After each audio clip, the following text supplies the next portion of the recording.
So, recently I went out to the theaters and saw the newest edition of the widely acclaimed Lord of the Rings franchise, that being The Lord of the Rings, The War of the Rohirrim. A lot of you may not know this, but I'm actually a pretty big Lord of the Rings fan. The original trilogy from Peter Jackson are actually some of the main movies that got me interested in researching filmmaking and film production overall. With their sweeping visuals, incredibly deep world building and lore, incredible characters that resonate with so many different people thanks to the incredibly human themes the films tackle. These are widely considered some of the greatest films of all time, and rightfully so. I also am a noted fan of anime, of course, even though my tastes in anime tend to run more particular than most people. So when in 2021, it was announced that Warner Brothers was returning to the world of Middle-earth, but in a brand new medium with a full-on anime Lord of the Rings film being produced by Peter Jackson and directed by Kenji Kamiyama, the showrunner for Ghost in the Shell standalone complex, I was really excited since, on paper, this seems like a perfect blend of two things I absolutely adore. I was incredibly excited not only to see a new Lord of the Rings film return to theaters, but also see a traditionally animated film backed by a major Western studio, since that is such a rarity these days. The last traditionally animated film Warner Brothers Animation ever actually took on was Teen Titans Go to the Movies, and before that, it was Clifford's really big movie.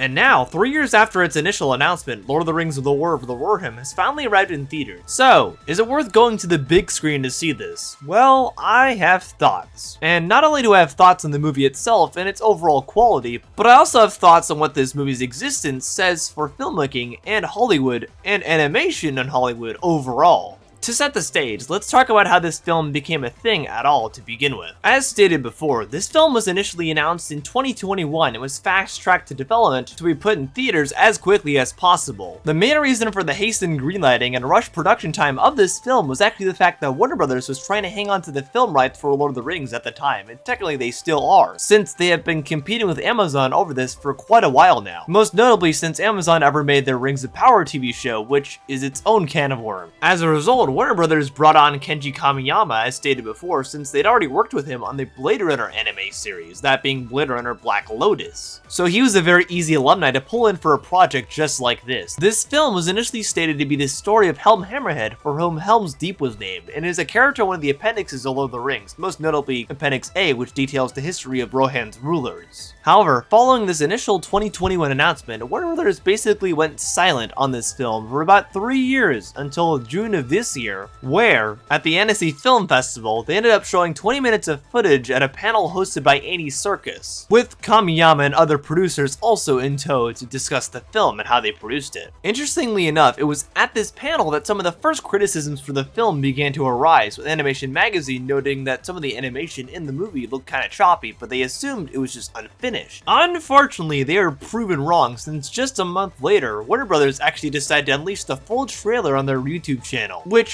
pretty much showed the same quality of animation. Oops. In addition to this, one main notable thing about this first trailer is how it kept calling back to the original Peter Jackson trilogy, which, to many fans, myself included, was worrying, because we worried that this film would not be able to stand on its own and wasn't going to tell its own unique story. And after having seen this film on Thursday, I'm afraid to say that I was right, and others were too. So, now that we've discussed the background history of this film and why it exists to begin with, basically just to keep the rights to The Lord of the Rings overall for Warner Brothers, let's discuss the quality of the film itself and what it ultimately does right and does wrong. For a brief synopsis of what happens in this film, it basically follows the story of Helm Hammerhand and his family, specifically after Freka, a lord of Dunland, comes to Helm trying to force his daughter, Hera, into a marriage with his son, Wolf. This, of course, does not go over well, and Helm ends up killing Freka, to which Wolf swears revenge and says one day he will come and kill Helm himself. The rest of the film basically follows Wolf trying to lay siege to Helm's kingdom and also make Helm suffer as much as he felt he has suffered currently. Oh, and also Hera is there too, and I guess the main character. Many folks have already discussed this before, but most likely the biggest problem with this movie is its main protagonist, or at least what it claims to be the main protagonist, that being Hera. As stated before, Hera is Helm's daughter, but honestly, I did not really find her interesting at all as a character. So many of the characters in this film actually consistently gas up Hera and make her sound like she's this incredible warrior lady that's wild and untamed and that nobody can mess with, when in actuality, the movie doesn't really show that at all. Hera's actually just kind of your average princess, to be honest. She's pretty obedient to her father whenever he asks her to do something, and isn't really a formidable warrior at all, and is actually overpowered many a time throughout this movie. She actually isn't a bad character at all, but she's not really interesting and just very plain and boring. And it doesn't really make any sense for the film to keep telling us she's this incredible warrior when she really isn't shown to be that at all. It feels very disingenuous, and honestly, she does not make for a very good main character at all. If anything, this film's main character should have been Helm Hammerhead, because he is just so much more interesting and has a much more nuanced struggle that he goes through in this film than Hera or really anybody else in this film. Helm having to come to terms with the fact that he let the very person go that has now killed his son as laying siege to his kingdom could have been an actually really interesting struggle for him to go through and something for him to really wrestle with and try to come to terms with over the course of the film. But unfortunately, this is not what we get at all because, again, the movie does not focus on Helm, it focuses on Hera. If Hera was a more interesting character, I think this could be great, but the way she's written, she's just nothing at all. If anything, she feels more like a vessel that we are supposed to view this world through her lens, which, if this were a different style of narrative, that could work just fine. But the fact Hera is built up to be this incredible warrior that is supposed to be untamed and wild and nobody is supposed to be able to touch her at all, and the fact the film can't even show that is really telling and shows she is just not really the kind of character that is protagonist material here. It's incredibly frustrating because if the film had just either made Hera a better character or just focused on Helm as the main character, it could have worked and been a lot better, I personally think. But it doesn't, and we're left with a pretty middling result overall that feels very bare bones and not nearly that interesting at all. And again, this is not helped by the fact that all the trailers for this film kept utilizing footage from the Peter Jackson movies and essentially trying to compare this movie to those. Even though at the end of the day, this film is very different from those and does not nearly feel as much of an event or really as epic as those were overall. It is much more scaled down, and that also leads me into another point here, that being the quality of the animation in this film. If you were to take a single frame from this film and just look at it on its own, it would probably look okay.